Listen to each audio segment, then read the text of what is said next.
Hi everyone, in front of me I've got MOTOROLA Moto G30 and let me share with you how to reset up preferences on this device.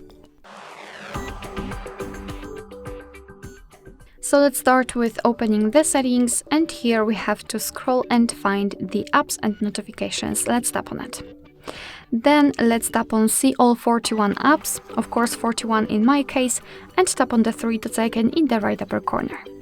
Now let's tap on Reset Up Preferences, and as you can see here, your device is informing you what it will actually reset, so among others, disabled app notifications and any permission restrictions.